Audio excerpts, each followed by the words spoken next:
When it comes to the world of renowned icons, some of the most popular of all time aren't even people, but fictional characters. Scooby-Doo, Mickey Mouse, Bugs Bunny, and The Simpsons, to name a few. All universal and virtually known across the globe.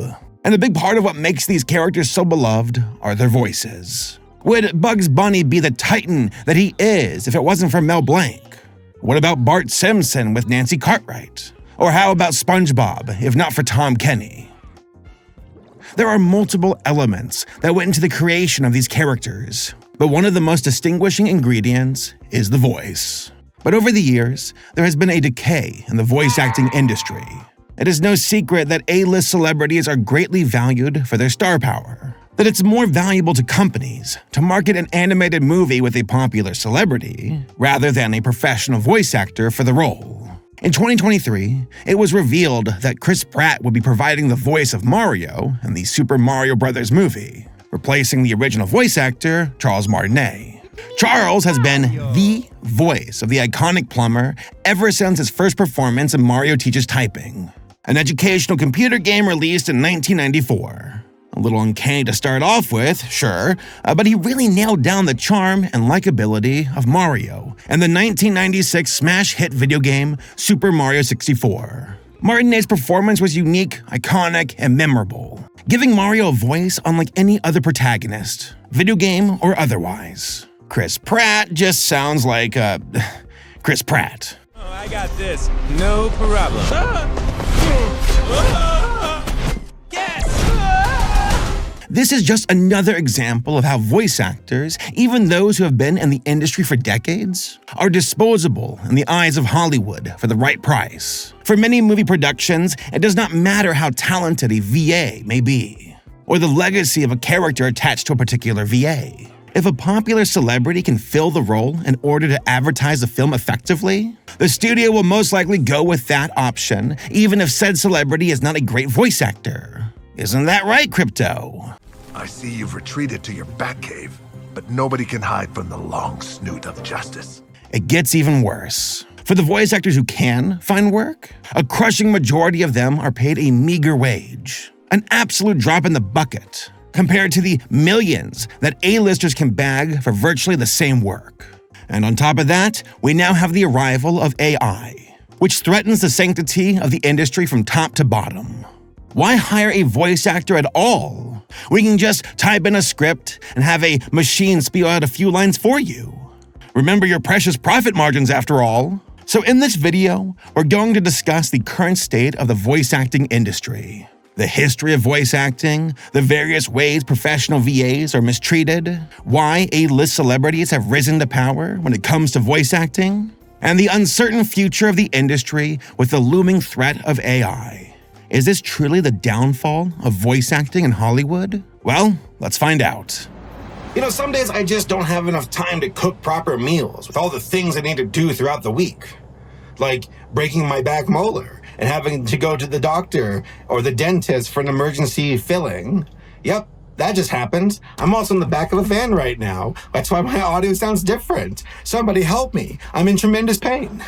But with all of the choices we have out there, whether it be fast food or other microwavable products, it can be tricky to find the right solution that does not compromise my own health. That's why I like to refuel myself with Factor's ready-to-eat meals. Each meal is chef-crafted, dietitian-approved, and ready to eat in just 2 minutes. And with over 35 options to choose from, it'll be like having room service except for your home. With choices like keto, protein-rich meals, veggie, and vegan, you can cater these meals to your lifestyle. Takes the stress out of wanting something fast, but not having many options that fit your diet. And that's good for me, because Lord knows I do not like going to the grocery store. I hate it. I'm not even a fan of online pickups. Factor takes all that work out of the equation. No more grocery store runs or cooking fatigue. Just ready-to-eat meals that will give you more time for what matters most in life. Like breaking your teeth or getting trapped in vans. I'm literally in the back of an RV right now. There's no air conditioner. I'm trying to record in the bathroom. That's my life right now. But hey, could be worse. I could be stuck at the grocery store. Plus, with the flexibility to change your order pretty much every week, you can keep your meals flexible to fit with your schedule. If this sounds like something that you're in the market for, then I highly recommend Factor Meals. Click on the link in the description box down below, or use this QR code to get started today. Thanks to Factor for partnering up with us for this video, and now, back to the video. In order to truly understand the current landscape of voice acting in Hollywood, we have to start at the beginning. For those who are unaware, early animated shorts prior to the mid-1920s were silent. Just like the films at the time, they were usually accompanied by music performed by an orchestra or live piano played at the theater itself. But once recording technology evolved to make synchronized sound more reliable and cheaper to distribute, talking pictures blew up in a big way across the globe. Animation actually had a bit of a leg up while this technology was being developed. A lot of people assume that the first sound cartoon with voice acting was Disney's 1928 short, Steamboat Willie. It's become an iconic part of their branding, that's for sure. But did you know that the first sound cartoon ever was actually not Steamboat Willie? Between 1924 and 1927, most of the earliest sound cartoons were done by the same company 100 years ago. Inkwell Studios, headed by Max and Dave Fleischer, better known as the Fleischer Brothers. They're the same creative duo behind the flagship characters such as Betty Boop and Coco the Clown. They also provided animation for Popeye and Superman as well at the time. During this 3-year span, Inkwell Studios released 47 different sing-along cartoons under the Song Cartoons banner. They even invented the whole follow the bouncing ball visual guide to keep the audience on tempo. Pretty crazy, right? Their first foray using a talking character was in a short cartoon set to the song My Old Kentucky Home by Stephen Foster. My old Kentucky home. It's kind of creepy, not gonna lie. But hey, it's a start. This short is clearly a product of its time and has a lot of offensive and racist language within the song itself. So it's not surprising that Steamboat Willie is now seen as the most popular example. It was also incredibly innovative for the time, being the first fully synchronized sound cartoon as it featured music, voice acting, and sound effects. More like Showboat Willie, am I right? Steamboat Willie was actually a parody of the Buster Keaton movie Steamboat Bill Jr. and came out only 6 months after the movie was released, on November 18th, 1928. Walt Disney himself provided the voice for Mickey Mouse, with the majority of the animation being done by his lead animator, Ub Iwerks. Disney would later go on to voice Mickey in most of his appearances up until 1947. This started the origins of famous voice actors, at least at first. Not every famous cartoonist would provide the voices for their own characters, but companies like Disney and Inkwell Studios would rapidly start to incorporate their own VAs to make even more talking cartoons. During her heyday, Betty Boop had 10 different voice actors who brought her to life between the cartoons, records, and even live appearances on tour across the United States. However, once a voice actor got to a certain level of fame, they needed to take the steps to not only protect and maintain their role as an actor, but to make sure that they were credited properly. This was during the start of the highly predatory exclusivity contracts from the biggest studios in Hollywood. A single studio basically owned an actor for their entire career. A case in point, think of any male Looney Tunes character from the late 1920s into the 1980s. Chances are they were voiced by the same person, the legendary Mel Blanc.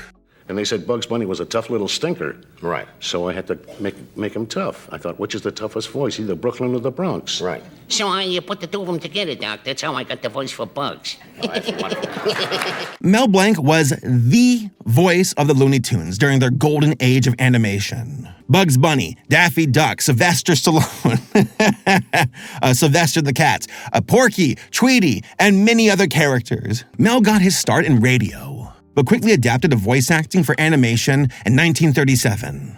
At the time, most voice actors weren't even mentioned in the credits for cartoons. But Mel knew how valuable he was to the studio, and was smart enough to provide a stipulation in his exclusivity contract with Warner Brothers.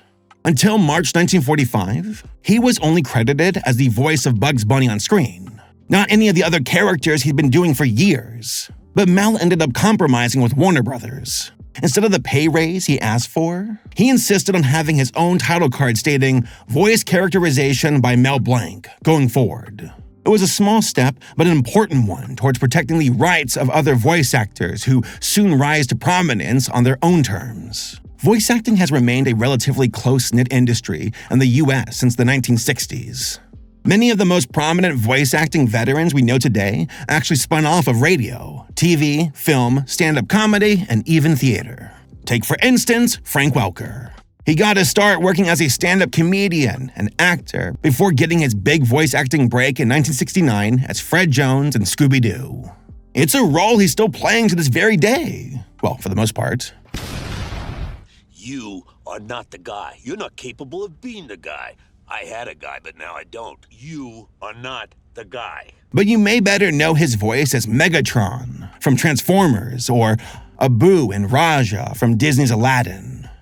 However, during the late 1960s and into the early 1980s, there was an odd overlap of character actors and voice actors competing for similar roles. Smaller animation companies like Hanna-Barbera tended to use these same voice actors for similar roles in their animated shorts. Like Dawes Butler as the voice for Yogi Bear, Snagglepuss, and Huckleberry Hound, to name a few. In feature films, Disney had their own stable of notable voice actors they would use to fulfill character archetypes, like how the same actor, Phil Harris, was used for Baloo in The Jungle Book, Thomas O'Malley in The Aristocats, and Little John in Robin Hood. You know something, Robin, I was just wondering? Are we good guys or bad guys? Are robbing the rich to feed the poor? They even had their own live-action film actors bridge the gap into animation, like Kurt Russell and Mickey Rooney, providing the adult voices for Todd and Copper and the Fox and the Hound. TV was generally seen as the sole domain for dedicated voice actors in the 80s, with many of today's veterans like Jim Cummings, Tress MacNeille, Tara Strong, Cree Summer, and Rob Paulson becoming mainstays for Saturday morning cartoons back then. But everything would forever change with the arrival of a certain blue eccentric character who was voiced by an even more eccentric actor. Why? 10,000 years will give you such a crick in the neck.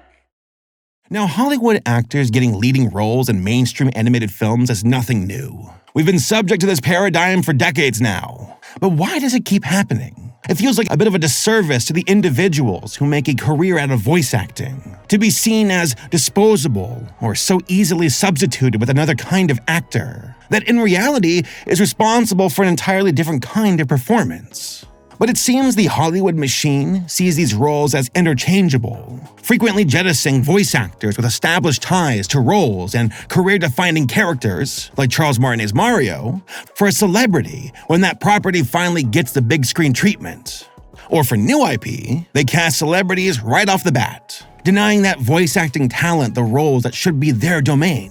I don't think it's any secret that the reason is, you guessed it, money. But it's a bit more complicated than that. For the record, there's already a very solid video essay from Lindsay Ellis expanding on this particular example, but I'll give you a quick breakdown of how this whole practice got started. Let's jump to the early 1990s. Oh, so long ago. At the time, Disney was riding high off the financial and commercial success of both The Little Mermaid and Beauty and the Beast, especially when the latter received the Best Picture nomination for a feature animated film ever. But those films featured mostly Broadway performers under the recommendations of the songwriters, Howard Ashman and Alan Menken. Actors like Jodie Benson and Paige O'Hara were already well known in their own circles on Broadway, but didn't quite have the same star power, mass media appeal that would draw even more people into theaters. The role commonly credited with starting the trend of using Hollywood actors in animated films is the Genie in Disney's Aladdin.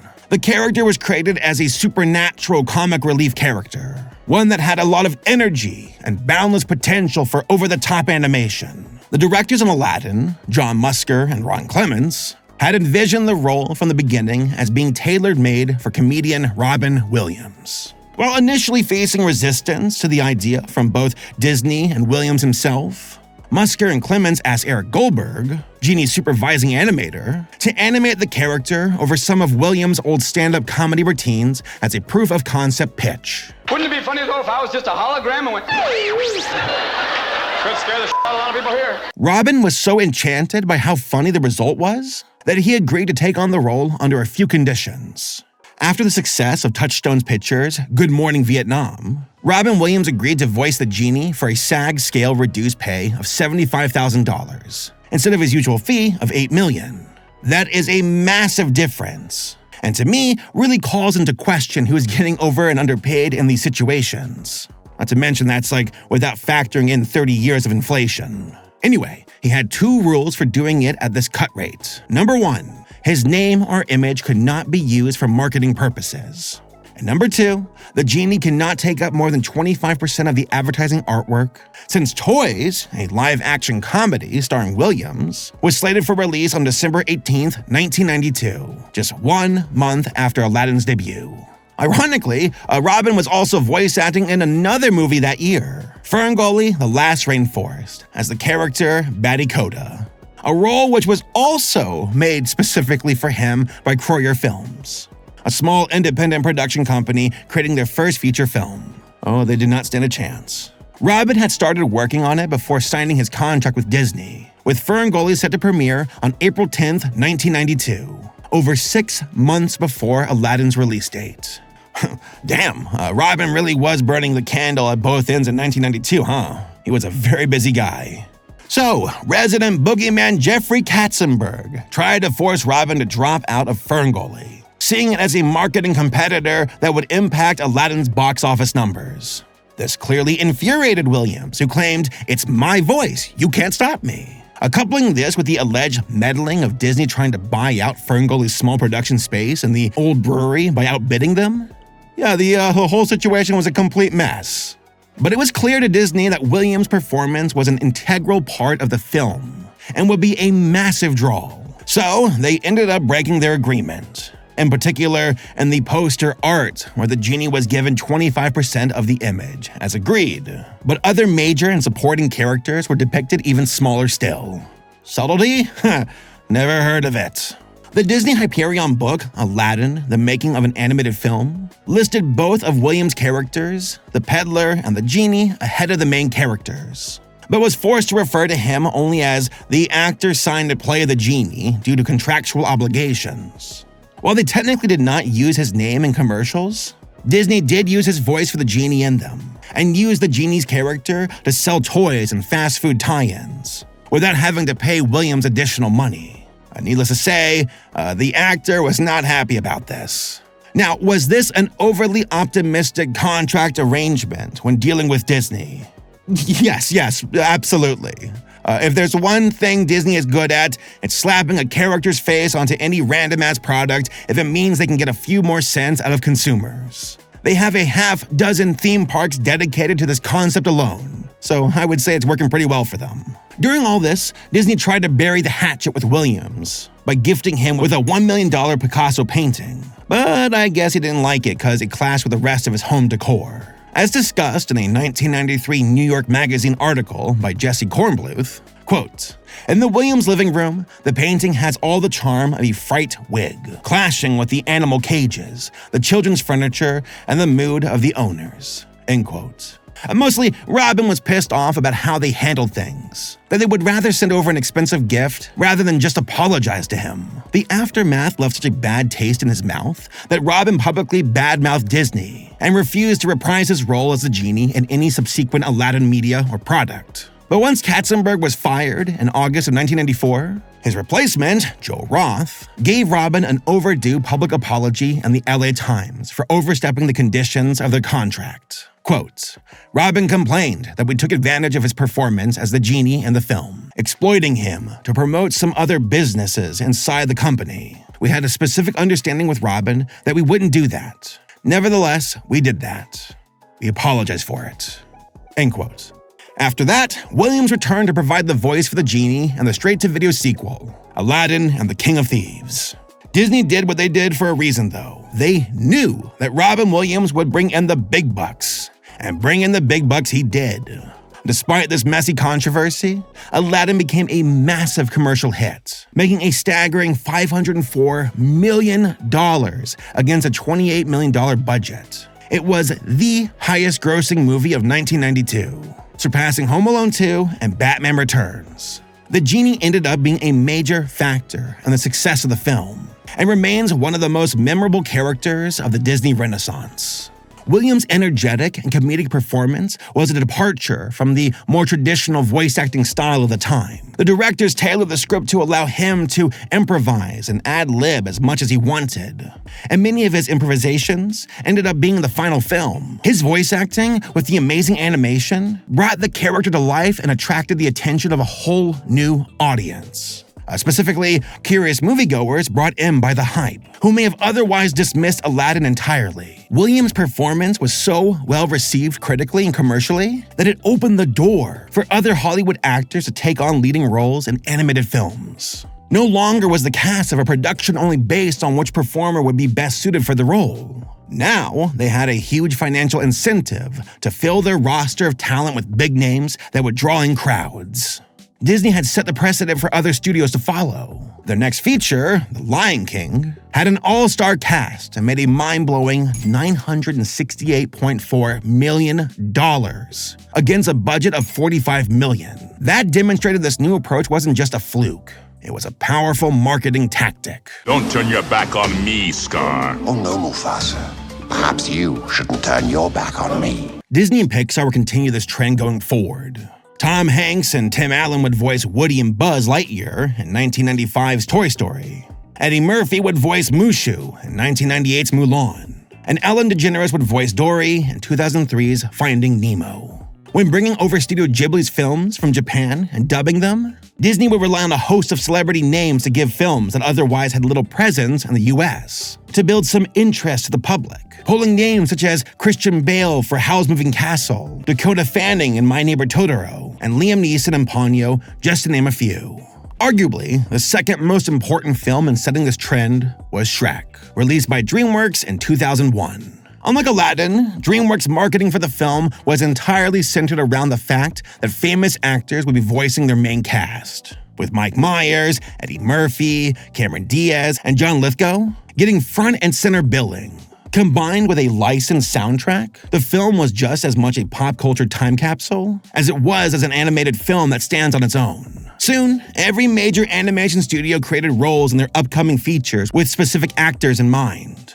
How well these films have aged by today's standards is, debatable, but they were generally financially successful, which is more important in the short run to a studio. It might have made sense from a business perspective, but this reach would soon start impacting prominent voice actors, with celebrities poaching the same roles by coasting on their name recognition. And yeah, some actors definitely handled this with more tact than others.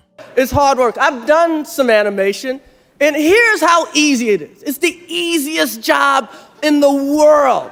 I go in a booth and I go, what's the line? And the guy goes, it's time to go to the store. And then I go, it's time to go to the store. And then they give me $1 million. Look, Chris Rock can brag as much as he wants about phoning in his performances, or that he doesn't actually seem to bother reading the script they provided for him before he's supposed to record. I guess that just shows how much he values his voice acting work. But I want to be clear that there are some famous celebrity voice actors who genuinely put in their all when they're performing a role. Keith David, Mark Hamill, Idina Menzel, J.K. Simmons, Eartha Kitt, Jeremy Irons. Their vocal performances became integral to why those characters are so fondly remembered today. And that really brings it back to why now, over 30 years into this trend, we're experiencing growing pushback from people who respect and love the medium of animation, and or the properties that are being licensed to make these projects. There are certainly benefits to casting celebrated Hollywood actors in animation roles. After all, these people can be skilled in their own right and bring that talent to bear on the projects they're involved in. But voice acting and screen acting are different kinds of performances. Being successful and talented at one does not necessarily translate to the other. There are a bunch of fantastic voice actors that have spent their entire careers exploring and improving the nuance that is performing in a booth, with nothing but a script in front of them. Sometimes, a screen actor might rely on the physicality of their performance in order to really bring out their best. Being on a set, in costume, interacting with others, and being able to emote with your whole body. That's a fundamentally different experience from speaking directly into a microphone and envisioning what's happening in the theater of the mind. Not every screen actor can make that transition. And it's interesting because we never make that assumption in reverse. No one thinks that a voice actor can just walk onto a set and perform as well as a screen actor. I think the underlying assumption in that one-way street is that voice acting is an inferior profession. That corporate executives see voice actors as cogs in a machine that can be replaced for something of higher quality as soon as it's financially beneficial to do so. The massive pay differential certainly paints that picture. I think there's little doubt that these people aren't being cast for passion, either for the work or the product itself. Just look at some of the interviews Chris Pratt has done for the Super Mario Bros. Movie for evidence of that. Growing up, man, I spent hours of my life stomping Koopas. Not to say that every celebrity is a bad fit. Even Chris Pratt himself has done well in this field before. His performance as Emmett in the Lego Movie was great. But a celebrity isn't always the right choice. We have voice actors who are incredibly skilled at what they do. Every celebrity cast in a starring role in a major film who already had a massive amount of clout is one less role for a dedicated voice actor who could rise up the A-list ranks if they have been given that role. They just aren't famous enough to make it financially worth it to the executives calling the shots. It doesn't seem to make sense on paper. If a celebrity costs that much more than a voice actor's standard rate, is it really financially sensible to stack your cast with celebrities? Do their names alone really draw that much more attention? Can these films, this art, really not stand on its own in this cultural climate? Well, if there's one thing I trust these executives to know, and the only thing really, it's money, so that must be the case. At least in the US, it's not all that surprising. With animation being largely dismissed as children's entertainment, I suppose a famous name that a parent recognizes would they perceive as 2 hours of video babysitting a more tolerable option, instead of just letting Netflix do the child rearing at home. Honestly, maybe, that's just a sad indictment of modern movie-going audiences. But the anger is there, the frustration is there. And if there's one thing gamers know how to do, it's complain loudly online about things they hate, including this casting. And they did not let me down. Perhaps eventually, there will be a cultural shift, where audiences want to go back to putting the art first, as opposed to the star power. But until then, look forward to Chris Pratt voicing every other animated protagonist for the foreseeable future. Bury me in cheese! I apologize in advance. What makes me so curious about celebrity casting is the mindset behind it. The obvious motivation is how beneficial it can be towards a film's marketing. And I get it. Casting a specific actor makes your everyday person say, "Hey, wait, Jack Black's in this? I don't know what this thing is, but I want to see it because Jack Black is my favorite actor." Now, does that make us part of the problem? Maybe. Charles Martinet isn't Mario on the big screen. And it's just as much our fault as it is the higher-ups at Nintendo and Illumination for making that call. But it's by design. They know our habits and cater to them. Even other actors are aware of it. Alejandro Saab, an actor that seamlessly performs in everything from anime dubbing, video games, original animation, to straight-up VTubing, feels guilty of his role in supporting the trend. The marketing push is the celebrity. Jack Black. If I see Jack Black in something, I'm like, I'm watching it. Like, I'm a huge Jack Black fan. However, despite the fact that there are celebrity casting choices that work, there are plenty of other quality voice actors that get overlooked for the sake of the marketing analytics. Sure, it's the nature of the business, but the frustration comes in when you realize that what is a priority in casting isn't the quality of the performer, but their notoriety. The executives making these casting decisions aren't making them for the sake of the creative integrity of the work. They're making them to maximize box office performance. And if you're someone who cares about animation as an art form, the more frustrating it gets to watch this erosion of highlighting pure vocal talent in the name of cold financial calculus. I spoke with Elsie Lovelock, a rising star that specializes in voiceover and is also the voice of Saberspark, who believes that a key factor in the reasoning behind why voiceover is taken for granted, compared to film and theater, is simply in the fact that people like to put a face to things. When you do purely voiceover and you don't do like on-camera acting or stage work or something where people can actually see you, it's very easy to take the vocal talent for granted. And it really does make sense. This is a double-edged sword in the world of voiceover. On one hand, iconic members of the voiceover community can mostly live privately outside of the prying eyes of the public. Like Eric Bauza, the current voice of Bugs Bunny and Daffy Duck, who won 2 voice acting Emmys for his performances. Now, while he would be easily recognized at conventions, Eric's role as a voice acting star gives him substantially more privacy than public-facing celebrities who regularly get swarmed by paparazzi. On the other hand, it's easy for companies to undermine the talent of actors that specialize in this field, leading to less pay and fewer opportunities to access bigger contracts. They aren't prioritized over someone that might have more screen time to promote their project on a talk show. And this focus on notoriety in film for casting choices, centering on celebrities, rings as straight up disrespectful.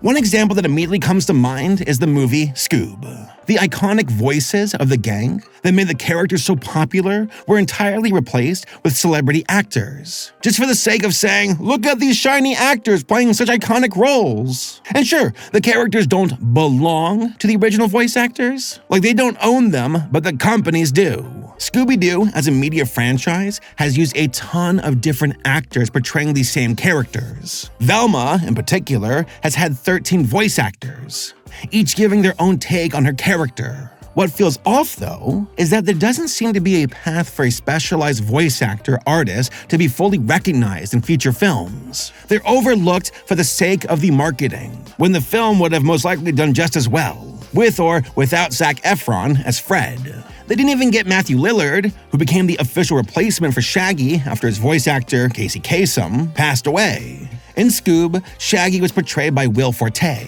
a former SNL cast member and the voice for Abe in Clone High. For contrast, Matthew portrayed the live-action version of Shaggy in the hit 2002 family comedy film, the 2004 sequel, provided his voice in 25 straight-to-DVD movies, 4 TV shows, short films, video games, and even he did not make the cut. I get that they were trying to reboot the franchise for a younger audience, but I don't know, I'm baffled by the decision. And of course, we already touched on the obvious miscasting for Mario.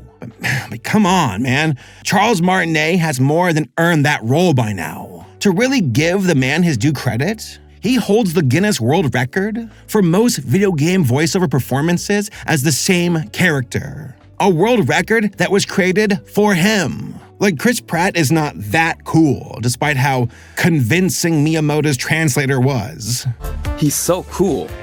And you know things are bleak when even the living legends are only getting offered bit parts. Like, at least our boy Frank Welker got to stick around and play Scooby-Doo and Scoob. But come on, man, give these other actors a chance. It feels like a lot of the time, a film isn't inherently improved upon by the presence of a celebrity voice actor. There are actually moments where it feels worse by their presence. But nowadays, it just feels like an expectation.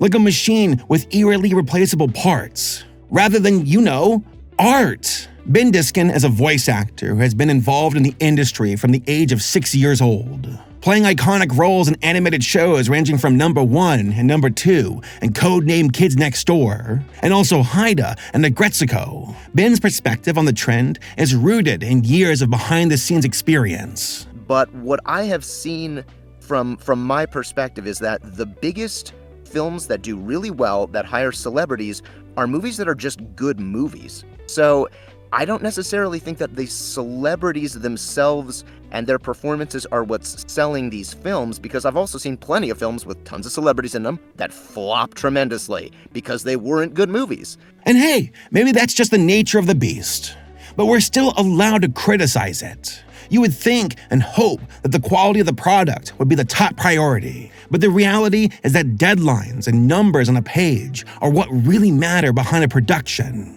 You have voice actors that devote themselves to working hard to bring characters to life that will reach the masses.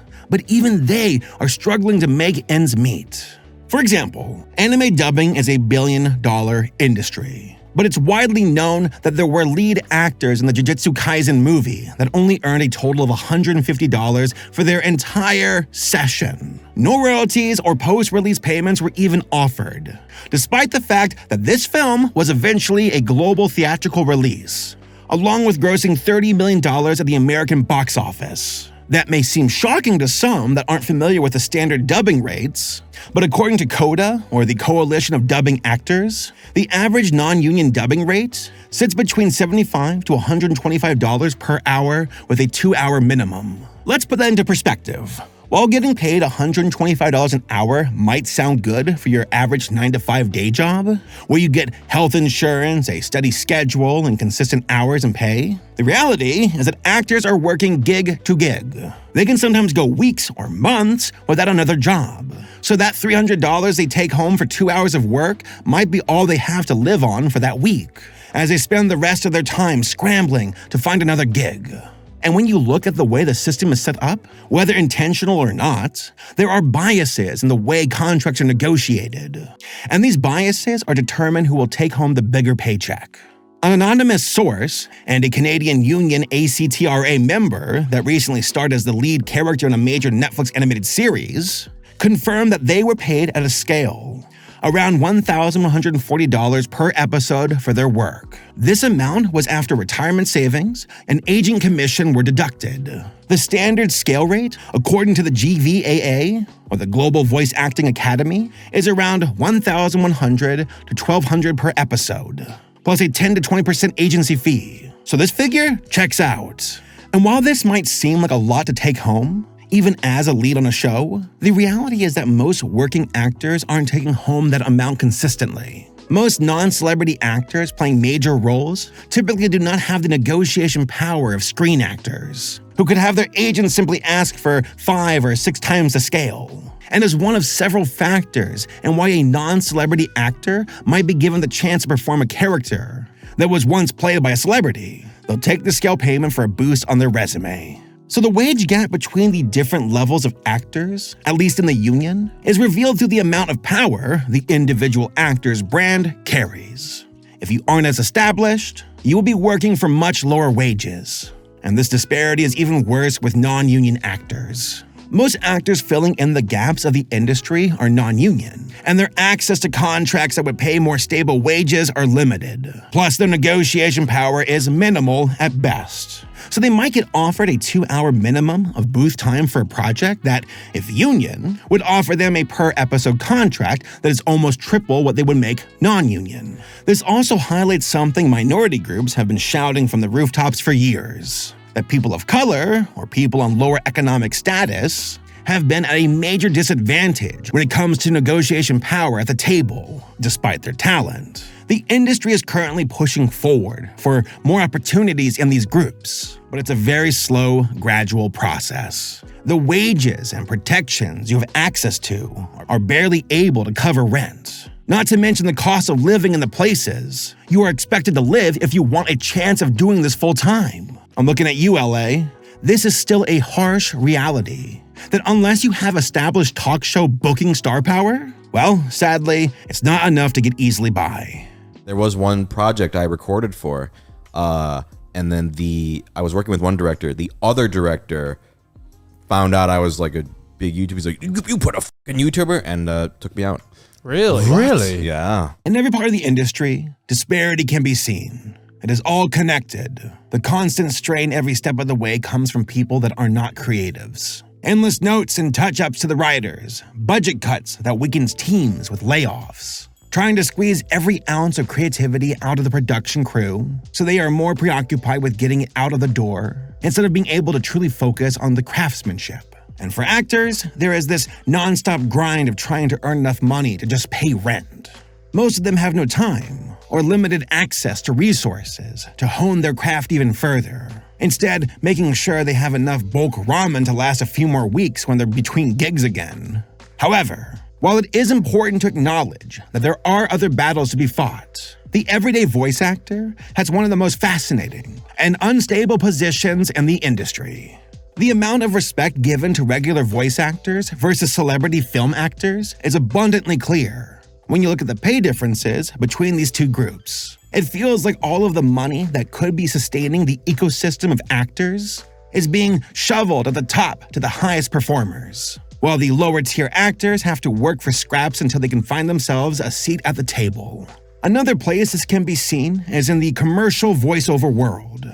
Through the years, this industry has been a key sustaining framework for working voice actors and has recently seen a major decline in the quality of contracts. According to an anonymous source that primarily works in commercial voiceover, a majority of commercial opportunities nowadays are non-union, even for larger companies that can certainly afford to dish out the funds for marketing. But they're choosing the cheaper route simply because they know they can. High-profile brands have been recently sending out auditions that only offer small one-time payments of a few $100s for a full year of usage and buyout. This means they own it in perpetuity.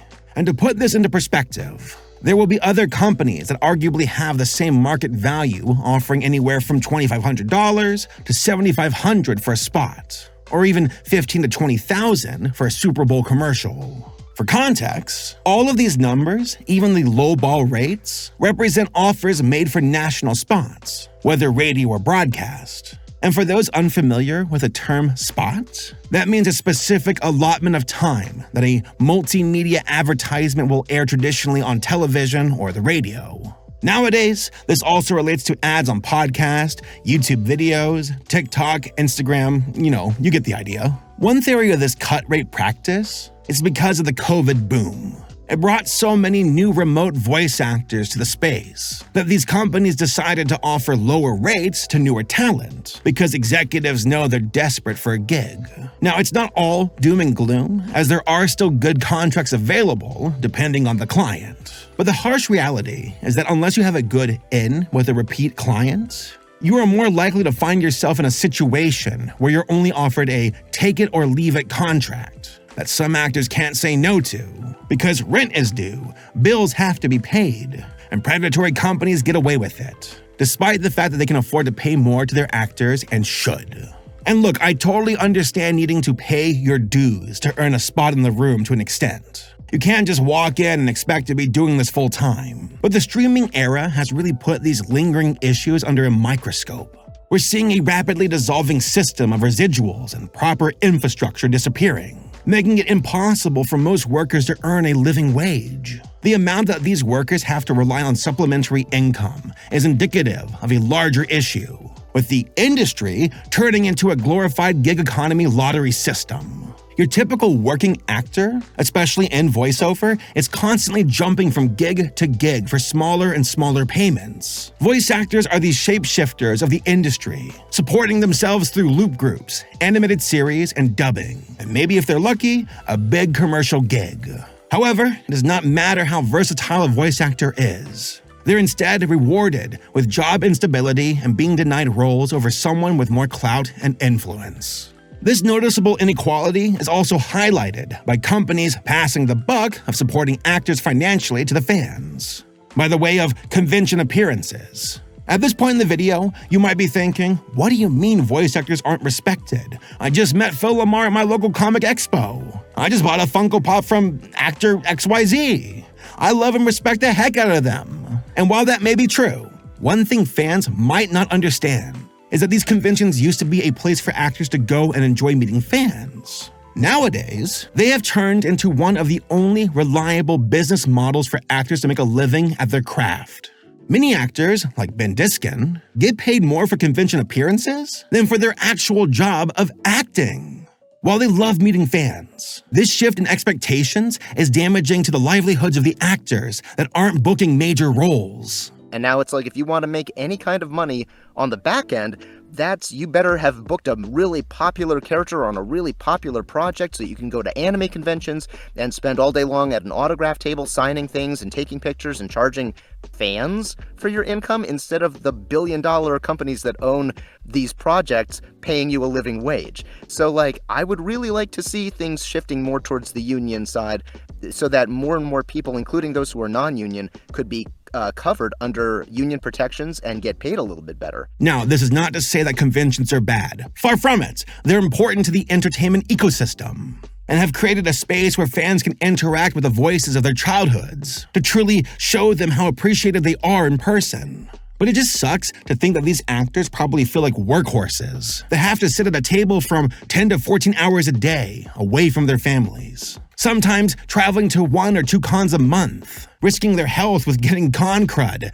just to earn a living from that one role they booked 4 years ago. Whereas, in an ideal scenario, they would be in the recording booth creating and earning residual checks that would fund them substantially. At the end of the day, actors want to act.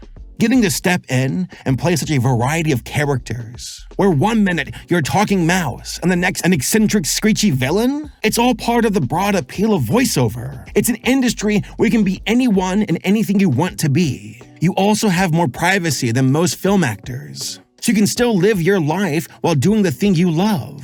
But it's still a job and a line of work that demands a sharpened skill set. In a rapidly growing entertainment landscape, I think they could really benefit from having some better support systems accessible to voice actors. The entire animation industry is bringing in billions of dollars a year. It's not just dollars and cents on a stock portfolio. They're denying residuals and health insurance to actors who put the work in. Now, they can't even use their performances for an acting reel when a project gets shelved permanently or is written off for a tax write-off. Everyday actors bartend or DoorDash so that they can keep their schedules open in the hopes of making just enough money to maybe qualify for healthcare or pay the minimum of their bills while the industry demands constant availability. The minimum amount of money a performer must take home in 1 year to qualify for health insurance, according to a 2023 article from CNN, is $26,470. That is at roughly the national poverty level for a family of 3 in the lower 48 states. And according to Shane Sharma, an actor and SAG-AFTRA board member, just 12.7% of SAG-AFTRA members qualify for the union's health plan. And these are just the numbers that reflect the members of the union. Non-union work, however? Very much uninsured. And sadly, when it comes to voiceover, there's a lot more non-union work than union work. Individual actors have very valid reasons for leaning into non-union work, feeling like the only chance they have to keep working consistently is to be available non-union. However, that means they are working without the rates and protections that the union offers. But it's considered taboo to work on something non-union once you join it. So there are a lot of trade-offs. The union's existence, however, means that there must be some justice for voice actors though, right? Surely the union will protect them. Again, yes and no. The union can't protect them if they aren't in it for one. Though the progress made by the union does still have a rising tide raises all ships effect, depending on the circumstances. However, one issue that really showed how the union feels about its due-paying voiceover representatives was AI. Happening right now, day 2 of San Diego Comic-Con, and while the event brings TV and movie stars to America's finest city, SAG-AFTRA video game actors went on strike at midnight. So this strike comes after nearly 2 years of contract talks. Now this means that starting today, members of the union will stop voice acting, doing stunts, or pretty much anything else that is related to video games. As rough as the landscape is today for voice acting, the future does not look any more stable. AI is coming for pretty much every profession under the sun. As a creative job, VAs are particularly in the line of fire, since AI is seemingly the best so far at undermining creative efforts, depressing as that reality is. We're already starting to see the beginnings of this. One of the first and highest profile instances of AI replacing a human was probably in the Obi-Wan Kenobi show on Disney+, where James Earl Jones' voice was cloned using a web application called Respeecher. Jones is looking to sunset his performance as Darth Vader and has allowed Disney to use the rights for his voice going forward in future appearances of the character. And while there were only a limited amount of voice lines from Vader himself in the series, it's tricky to realize you aren't listening to an actual performance without going in with the knowledge it's AI. Vader is an interesting case study though, since it's a modulated voice. It isn't natural human speech, so there's a bit more wiggle room there for imperfections. since the tech is trying to replicate a synthesized voice driven by a human performance, rather than a natural one. But Vader isn't the only time Respeecher has been used by Disney. Mark Hamill's performance in The Mandalorian, in which visually he was already being deepfaked and de-aged, also had his voice de-aged by AI as well. A much more natural performance that would be trickier to mimic, but was also done incredibly well. And while the actual actor was still involved in the process here, it doesn't seem like much of a stretch until that part won't be needed anymore, especially because the technology to do this already exists. He is strong with the Force, but talent without training is nothing.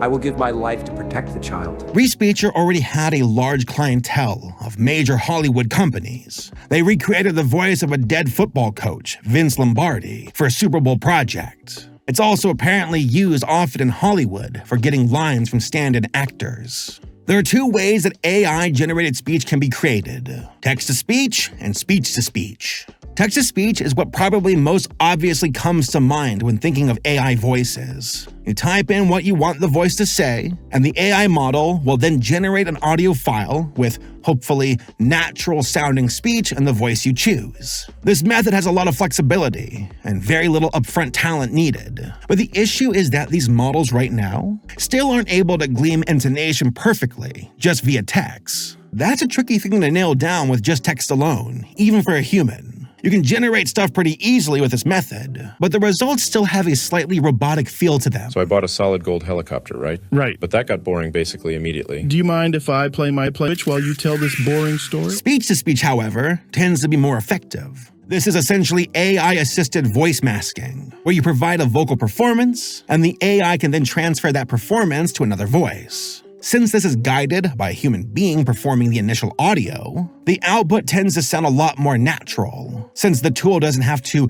guess about things like inflection or tone. All aboard the toxic gossip train. You're chatting down the tracks of disinformation. Okay, it's not perfect, but you get the idea. This is how Respeecher has been used to replicate most voices so far, like Vader and de-aging Luke. Respeecher isn't some elite Hollywood-gated technology either. It's available to the public directly on their website. I was able to create an account and voice-to-voice a simple test recording in under 5 minutes. And the resulting audio was higher quality than the native recording from my microphone, while keeping pretty much all the inflection from my original performance intact. It straight up sounded like another person was saying what I just said, only better.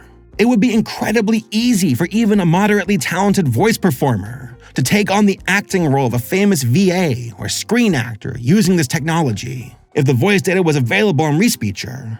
Many voices aren't though. Instead, the site has a collection of generic personas that are unique voice profiles they've trained. There are other tools though. 11 Labs is a service that allows you to create text-to-speech AI recordings in just a few clicks, and recently seemed to have also added speech-to-speech as well. Using the site, I was able to create a clone of my voice with just 30 seconds of audio uploaded to the site. And while the inflection of my text-to-speech clone wasn't identical to how I normally speak, I played the voice clip from my own father, and he did not realize it was fake until I told him. And that was with a free model created in minutes. While tech like this has been used a lot in the last few years for a lot more fun meme things, like the gamer presidents or everything that Glorb has been doing, the capacity for bad actors to leverage this stuff destructively is unnerving, especially with how dead simple it is to get up and running. Throw a Hollywood budget at the problem and you can probably get a lot closer. With all of this in mind, why should we expect massive corporations not to do everything in their power to continue down the path of replacing real people with annoying things like basic needs and human rights, especially when they can save so much money for themselves? Steps are being taken to mitigate this future though.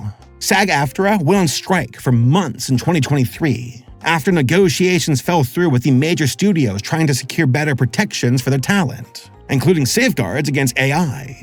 Just recently, SAG-AFTRA ratified a contract that limits the use of AI voices in animated TV shows, a big step forward for VAs. The contract states that only a human can be credited as a voice actor, and that existing VAs can't have their vocal likeness be cloned without their consent.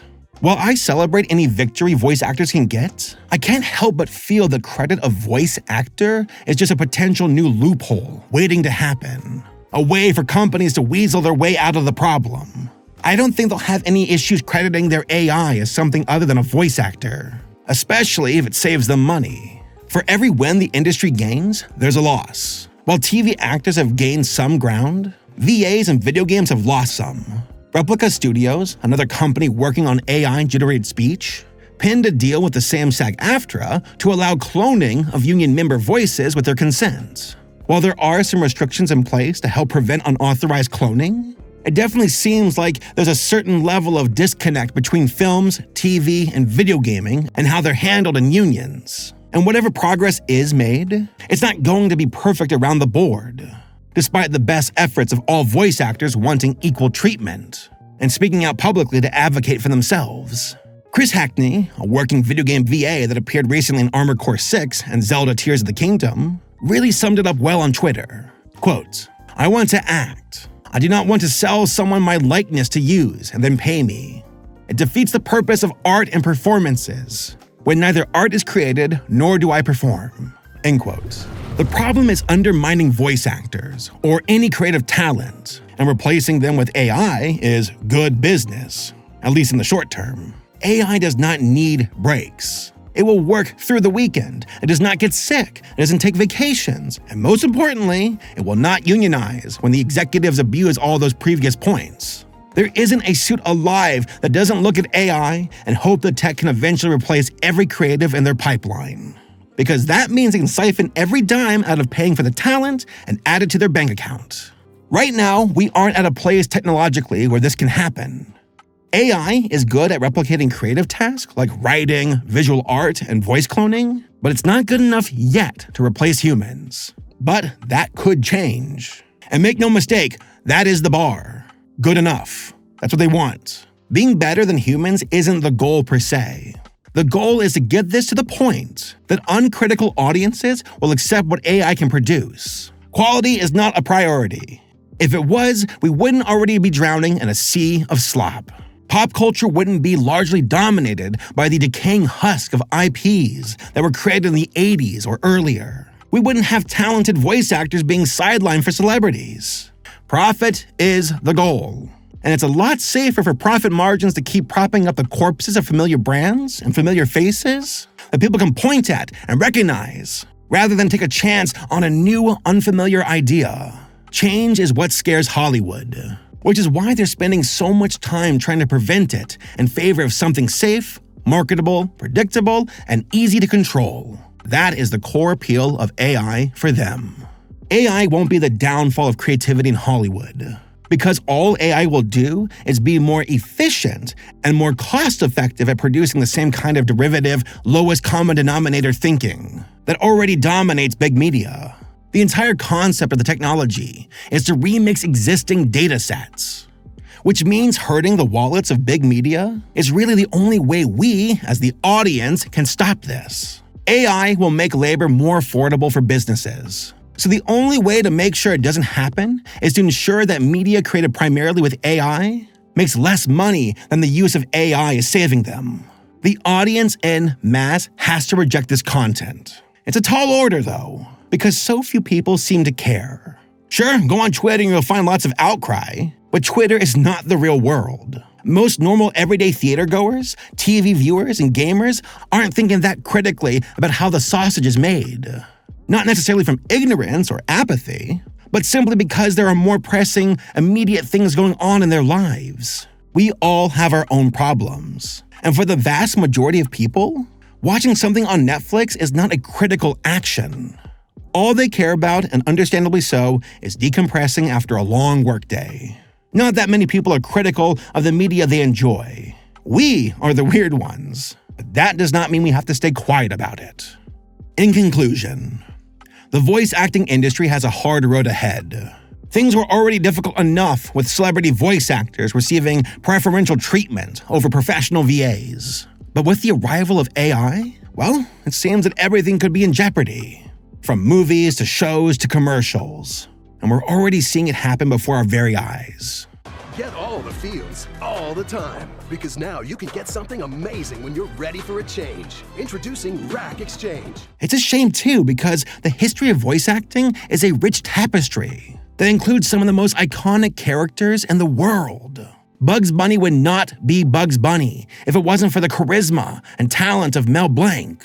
There are so many beloved characters who resonate with us due to the performance of said characters, from voice actors who truly love, appreciate, and understand their craft. If the industry continues down this path and treats professional voice actors as a disposable commodity, then I'm afraid it will hurt the overall quality of media in general. We will get worse movies, worse shows, and worse video games. And all because corporations put profit over quality. For those in the industry itself, I doubt I need to say this, but advocate for yourselves and unionize if you can.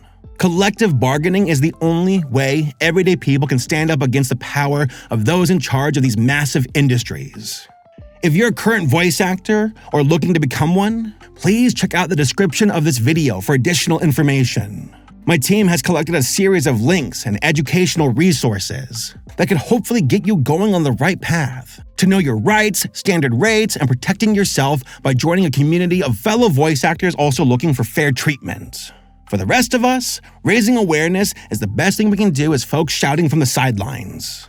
Our power is that we vastly outnumber them, and they need us to make their fortunes. If we let them win the battle with AI, that will no longer be the case.